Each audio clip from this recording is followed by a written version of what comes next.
BCE 1000 മുതൽ 3000 വരെ ദിൽമുൻ സംസ്കാരവും മെസപ്പൊട്ടോമിയൻ സംസ്കാരവും നിലനിന്നിരുന്ന ഒരു പ്രദേശം. 4-ാം നൂറ്റാണ്ടിൽ ഗ്രീക്ക് അധിനിവേശത്തിലൂടെ അലക്സാണ്ടറുടെ കൈകളിലേക്കെത്തിയ സുന്ദരഭൂമി. 7-ാം നൂറ്റാണ്ടോടെ അറബി ശക്തികൾ കൈവശപ്പെടുത്തി പിന്നീട് കുവൈറ്റ് എന്ന രാജ്യത്തിൻ്റെ ഭാഗമായ ചരിത്രഭൂമി.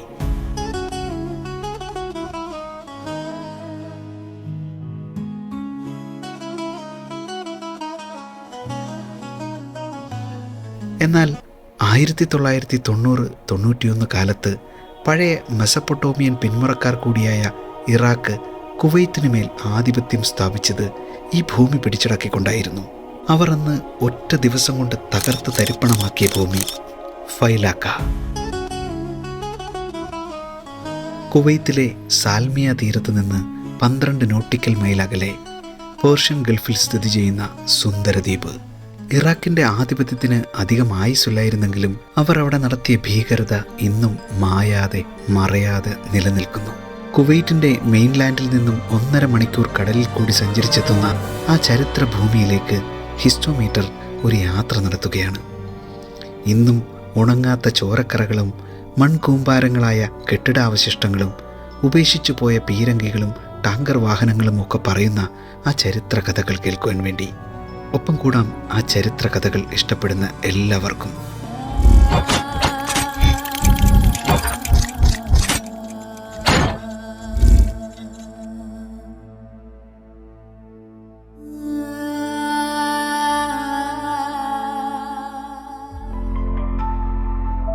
രാവിലെ 11 മണിയായപ്പോഴേക്കും സനീഷ് വണ്ടിയുമായി വന്നു. ഷമീമും ഞാനും അത്യധികം സന്തോഷത്തിലാണ്. കാരണം കുറേ കാലമായി ഞങ്ങളുടെ ചർച്ചകളിൽ കടന്നു വരാറുള്ള സ്ഥലമാണ് ഫൈലാക്ക. കഴിഞ്ഞ ഒരാഴ്ച മുഴുവനും ഈ യാത്രയെപ്പറ്റിയുള്ള പഠനങ്ങളും പ്ലാനിങ്ങുകളുമായിരുന്നു ഞങ്ങൾ. അവസാനമായപ്പോഴേക്കുമാണ് മനസ്സിലായത് ഈ സമയം ടിക്കറ്റ് കിട്ടാൻ കുറച്ച് ബുദ്ധിമുട്ടാണെന്ന്. എന്തായാലും സനീഷ് കുറേയധികം ബുദ്ധിമുട്ടി ടിക്കറ്റ് സംഘടിപ്പിച്ചു. സാൽമിയ മറീന മാളിന് സമീപമുള്ള മറീനയിലേക്കാണ് ഞങ്ങളിപ്പോൾ പോകുന്നത്. അവിടെ നിന്നാണ് ഞങ്ങൾക്ക് പോകേണ്ട ഫെറി പുറപ്പെടുന്നത്. 12:30-നാണ് ഫെറി പുറപ്പെടുന്നത്. ഞങ്ങൾ ഭക്ഷണമെല്ലാം ഉണ്ടാക്കി കൊണ്ടുവന്നിട്ടുണ്ട്. ഫൈലാക്കയിൽ ഭക്ഷണം വളരെ ചിലവ് കൂടിയ ഒന്നാണ്. ഇക്കാറൂസ് എന്ന മറൈൻ സർവീസ് കമ്പനിയാണ് ഈ യാത്രാ സൗകര്യം ചെയ്തു തരുന്നത്. അങ്ങനെ നമ്മൾ മറീനയിലേക്കെത്തി. ഇതാണ് ഇക്കാറൂസ് മറൈൻ സർവീസ്. ഇപ്പോൾ സമയം ഏതാണ്ട് 12 മണിയോളമായിരിക്കുന്നു. അതിനാൽ ഇവിടെ നിന്ന് തന്നെ ഭക്ഷണം കഴിച്ചിട്ട് യാത്ര തുടങ്ങാമെന്ന് ഞങ്ങൾ തീരുമാനിച്ചു.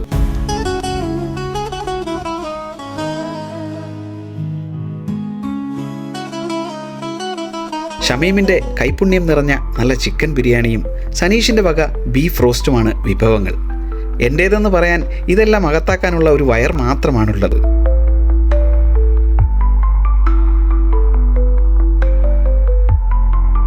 ഭക്ഷണമൊക്കെ കഴിച്ച് ഞങ്ങൾ ചെക്ക് ഇൻ ചെയ്യാനായി അകത്തേക്ക് നടന്നു. ഇതാണ് ഞങ്ങളുടെ ടിക്കറ്റ്.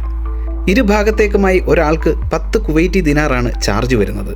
നാട്ടിലെ ഏതാണ്ട് 2800 രൂപയോളം വരും. പോകാൻ ആഗ്രഹിക്കുന്നവർ ഒരാഴ്ച മുൻപെങ്കിലും ടിക്കറ്റ് ബുക്ക് ചെയ്യുന്നത് നന്നായിരിക്കും. ഇതിൽ നമുക്ക് വാഹനങ്ങളും കൊണ്ടുപോകാൻ കഴിയും. ഒരു കാറിന് 30 ദിനാറും 180 പോലുള്ള വലിയ വാഹനങ്ങൾക്ക് 40 ദിനാറുമാണ് ചാർജ് വരുന്നത്. ഇതിൽ ഡ്രൈവറുടെ ചാർജ് എക്സ്ട്രാ കൊടുക്കേണ്ടതില്ല. ഞങ്ങളുടെ വാഹനം 180 ആയതുകൊണ്ട് തന്നെ 40 ദിനാർ വേണ്ടിവരും. അതായത് ഇന്ത്യൻ മണി 11,200 രൂപ. ചെലവ് ചുരുക്കുന്നതിൻ്റെ ഭാഗമായി ഞങ്ങൾ വണ്ടി കൊണ്ടുപോകണ്ടെന്ന് മുൻപേ തന്നെ തീരുമാനിച്ചിരുന്നു. ഫൈലാക്കായിൽ പ്രൈവറ്റായി റെൻ്റേ കാറുകൾ ലഭിക്കുമെന്ന് കേട്ടിരുന്നു. അങ്ങനെ വല്ലതും തരപ്പെടുത്താമെന്നാണ് ഞങ്ങൾ കരുതുന്നത്. അതല്ലെങ്കിൽ ബസ് സർവീസ് ഉണ്ടെന്ന് കേട്ടിരുന്നു. അതിലേതെങ്കിലും ഒന്ന് പ്രയോജനപ്പെടുത്താമെന്ന് കരുതിയാണ് ഈ യാത്ര തുടങ്ങിയത്. ഇതാണ് നമുക്ക് പോകേണ്ട ഫെറി.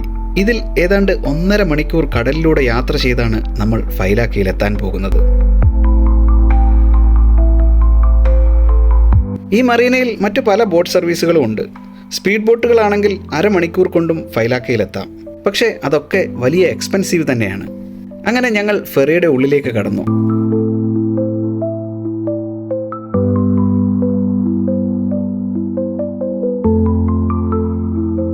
വാഹനങ്ങൾ ഫെറിയുടെ ഉള്ളിലേക്ക് കടത്തുന്നത് വളരെ കൃത്യതയോടെയാണ്. ഏതാണ്ട് 60 മുതൽ 80 വാഹനങ്ങൾ വരെ ഇതിൽ കൊണ്ടുപോകാൻ കഴിയും.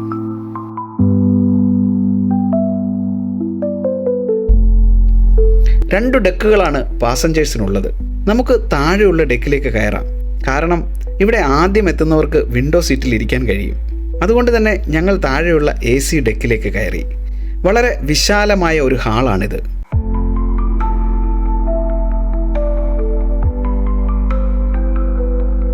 ഇവിടെ വിൻഡോയ്ക്ക് സമീപം ഒരു സീറ്റിൽ ഞങ്ങൾ ഇരുന്നു. ഒരു LCD TV-യിൽ ചിത്രം കാണുന്നത് പോലെയാണ് പുറത്തെ കാഴ്ചകൾ ഇവിടെ ഇരുന്ന് കാണുമ്പോൾ തോന്നുന്നത്. ഇതിനുള്ളിൽ ഒരു കോഫി ഷോപ്പും കുട്ടികൾക്ക് കളിക്കാനുള്ള സംവിധാനങ്ങളുമുണ്ട്. 2-3 ശുചിമുറികളും ഇതിൽ തന്നെയുണ്ട്. അങ്ങനെ കൃത്യം 12:30 തന്നെ ഫെറി പുറപ്പെട്ടു.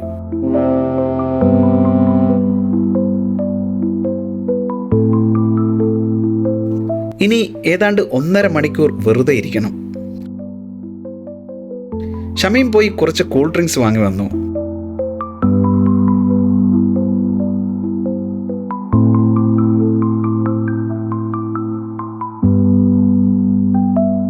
സനീഷ് അതും കുടിച്ചിരിക്കുമ്പോൾ തന്നെ ഷമീം വീട്ടിൽ നിന്നുണ്ടാക്കിക്കൊണ്ടുവന്ന സമൂസയുടെ പൊതിയഴിച്ചു.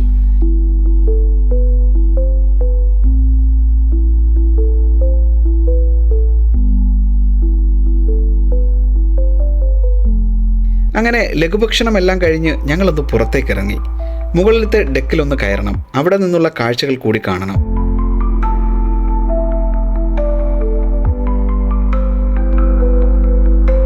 മുകളിലത്തെ ഡെക്കിൽ നല്ല കാറ്റും തണുപ്പുമാണ്. കടൽ കാഴ്ചകളിൽ പ്രത്യേകിച്ചൊന്നും തന്നെ കാണാനില്ല. അങ്ങ് ദൂരെ ഫൈലാക്ക ഐലൻഡ് കാണുന്നുണ്ട്. ചരിത്രമുറങ്ങുന്ന ആ മണ്ണിലേക്ക് ഏതാനും നിമിഷങ്ങൾക്കുള്ളിൽ എത്തുമെന്ന ചിന്ത വല്ലാത്ത ഒരു സന്തോഷം നൽകുന്നു. അങ്ങനെ ഞങ്ങൾ ഫൈലാക്കയുടെ മണ്ണിലേക്ക് ഇറങ്ങി.